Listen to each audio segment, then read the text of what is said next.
వంశీకి సంబంధించిన breaking news చూస్తున్నాం. మాజీ ఎమ్మెల్యే వల్లభనేని వంశీ ఎట్టకేలకు జైలు నుంచి రిలీజ్ అయ్యారు. హైకోర్టు బెయిల్ ఇవ్వడంతో వంశీ బయటకు వచ్చారు. దాదాపు 4 నెలలుగా జైల్లోనే ఉన్నాడు వల్లభనేని వంశీ.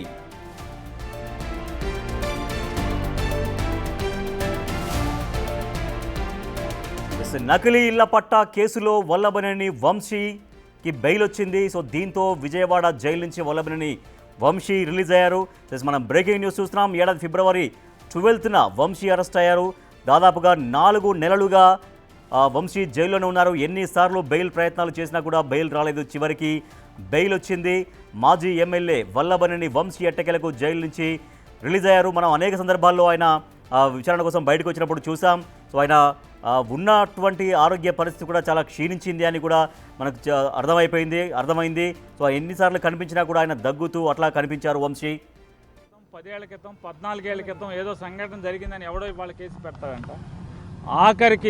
ఆఖరికి ఈరోజు కూడా సుప్రీంకోర్టులో ఏ రకంగా ప్రయత్నం చేశారో మీరందరూ చూశారు. అంటే అణచివేత ద్వారా, తప్పుడు కేసులు పెట్టడం ద్వారా న్యాయశాస్త్రంలో లేకపోతే న్యాయశాస్త్ర ప్రొసీజర్స్ అంటే లీగల్ ప్రొసీజర్స్లో ఏమేమి లొసుగులు ఉన్నాయో, ఎలా దాటవేయచ్చో, ఎలా అవతల వాడిని ఏడిపించవచ్చో ఇట్లాంటివన్నీ కూడా చేస్తూ మరి ఇంతకు తీసుకొచ్చారు. ఏం చేస్తారు? కొన్ని పారిపోతాడా రాజకీయాల నుంచి?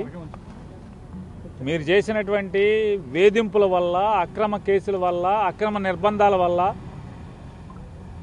లేదా ఉద్దేశపూర్వకంగా అతని ఆరోగ్యాన్ని కుళ్ళబెట్టడం ద్వారా ఏం చేస్తారు? రాజకీయ జీవితం నుంచి, ప్రజా జీవితం నుంచి, గన్నవరం రాజకీయాల్లోంచి, గన్నవరం ప్రజలకి సేవ చేయడంలోంచి ఏమైనా పారిపోతాడా? పారిపోడు కదా. ఏం సాధించారు? ప్రజల్లో, మరీ ప్రత్యేకించి గన్నవరం ప్రజల్లో వంశీకి సంవత్సరం తిరగకుండానే సానుభూతిని మూటగట్టి పెట్టించగలిగారు. మీ పార్టీకి మీరే గొయ్యి తవ్వుకున్నారు. మీ రాజకీయానికి మీరే చేతబడి చేసుకున్నారు. ఏం సాధించారా అంటే సునకానందం తప్పితే ఏమి సాధించలేదనేది అల్టిమేట్గా రేపో మాపో లేదా 4 ఏళ్ల తర్వాత ఖచ్చితంగా ఎవరెవరైతే దీంట్లో పాత్రదారులు ఉన్నారో అందరూ కూడా తెలుసుకుంటారు.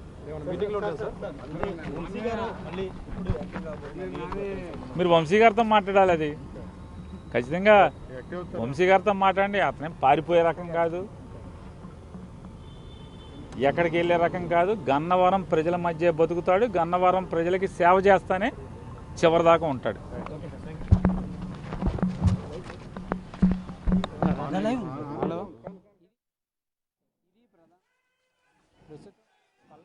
వంశీ 150 రోజుల తర్వాత సబ్ జైలు నుంచి అయితే విడుదలవ్వటం జరిగింది. ప్రస్తుతం పెరినాని కూడా మీడియాతో మాట్లాడుతూ కూడా క్లియర్గా అనేక అంశాలను చెప్పడం జరిగింది. కావాలని చెప్పే వల్లభనేని వంశీని చాలా వేధింపులకు గురి చేశారు. కనీసం ఆయన వాదనలు వినిపించేటటువంటి పరిస్థితి లేకుండా కోర్టులో ఆయనకు సంబంధించినటువంటి అంశాలు వచ్చినప్పుడు వాయిదాల మీద వాయిదాలు కోరటం, అక్కడ జడ్జిలను విననీయకుండా చేయటం, కనీసం బెయిల్ రానియకుండా చేయటం, ఇదంతా కూడా చేసి చాలా ఇబ్బందికి గురి చేశారు. ఈ మాత్రానికే రాజకీయాల నుంచి వెళ్ళిపోతారనే ఊహలో కనుక ఉంటే అది తప్పు. కంపల్సరీగా వల్లభనేని వంశీ మళ్ళీ యాక్టివ్ అవుతారు. కంపల్సరీగా రాజకీయాల్లో క్లియర్గా ఆయన మళ్ళీ ముందుకు వచ్చేటటువంటి పరిస్థితులు ఉంటాయనే విధంగా కూడా పెరినాని అయితే చెప్తున్నటువంటి పరిస్థితి ఉంది. ప్రస్తుతం అయితే వల్లభనేని వంశీ విజయవాడ సబ్ జైలు నుంచి విడుదలవ్వడం జరిగింది. నకిలీ ఇళ్ల పట్టాలకు సంబంధించినటువంటి కేసులో ఆయన ఇప్పటివరకు అయితే రిమాండ్లో ఉంటున్నటువంటి నేపథ్యంలో నిన్న కోర్టు కూడా ఆయనకి బెయిల్ ఇస్తూ కూడా మంజూరు చేయడం జరిగింది. అయితే ప్రస్తుతం వల్లభనేని వంశీకి కండిషనల్ బెయిల్స్ కూడా కొంత కండిషన్తోనే ఈ బెయిల్ ఇచ్చినట్టు తెలుస్తుంది. ఎవరైతే సత్యవర్ధన్కి సంబంధించి దాడి జరిగినటువంటి వ్యక్తి ఎవరైతే కంప్లైంట్దారులు ఉన్నారో మొదట బెయిల్ వచ్చినటువంటి అంశంలో ఆయనకి పరిసరాల్లో ఉండకుండా ఆ బెయిల్ ఉంది కాబట్టి కంపల్సరీగా అతనికి కొంత డిస్టెన్స్లోనే వల్లభనేని వంశీ ఉండాల్సినటువంటి పరిస్థితులు ఉంటాయి. కాబట్టి ప్రస్తుతం వల్లభనేని వంశీ ఎక్కడికి వెళ్తారు ఏంటి అనేది కూడా చూడాల్సినటువంటి పరిస్థితి కనిపిస్తుంది. ప్రస్తుతానికైతే ప్రస్తుతం ఆయనకు వచ్చినటువంటి బెయిల్స్ అన్నిటికీ నేపథ్యంలో కూడా అనేక చోట్ల కూడా హాజరయ్యి ప్రతి వారం కూడా సంతకాలు కూడా చేయాల్సినటువంటి పరిస్థితులు అయితే ఉన్నట్లు కూడా తెలుస్తుంది. నూజివీడు కోర్టుకు వెళ్ళి ఈరోజు కూడా సంతకం చేయాల్సినటువంటి పరిస్థితులు ఉన్నట్లు కూడా మనకైతే కొంత న్యాయవాదులు చెప్తున్నటువంటి పరిస్థితులు కనిపిస్తున్నాయి. ఏదైనప్పటికీ కూడా చాలా రోజులు అంటే 5 నెలల కాలం ఫిబ్రవరి 2025 ఫిబ్రవరిలో ఆయన్ని అరెస్ట్ చేయడం జరిగింది. ప్రస్తుతానికి 5 నెలల కాలం వరకు ఆయనైతే అనేక కేసుల్లో కూడా ఆయనకి సంబంధించినటువంటి కేసులు నమోదయటం, వాటికి సంబంధించి రిమాండ్లు అయితే ఉన్నటువంటి పరిస్థితిలో ప్రస్తుతం వల్లభనేని వంశీ రిలీజ్ అవగానే పెద్ద సంఖ్యలో కూడా గన్నవరం నియోజకవర్గానికి సంబంధించినటువంటి నేతలు అయితే ఇక్కడికి చేరుకోవడం జరిగింది. వాళ్ళందరూ కూడా వల్లభనేని వంశీకి ఘనంగా కూడా ఆయనకైతే స్వాగతం పలికినటువంటి పరిస్థితులు ఉన్నాయి. నేతలు కూడా ఆనందాన్ని వ్యక్తం చేస్తున్నారు. ఏదైనప్పటికీ కూడా వల్లభనేని వంశీ బయటికి రావడం అనేది ఆనందంగా ఉందనే విధంగా కూడా వైఎస్ఆర్సీపీ శ్రేణులు అయితే చెప్తున్నటువంటి పరిస్థితి కనిపిస్తుంది. Right, thank you Sai Shankar. YCP నేత మాజీ ఎమ్మెల్యే గన్నవరం మాజీ ఎమ్మెల్యే వల్లభనేని వంశీకి నకిలీ ఇళ్ల పట్టాల కేసులో ఊరట లభించింది.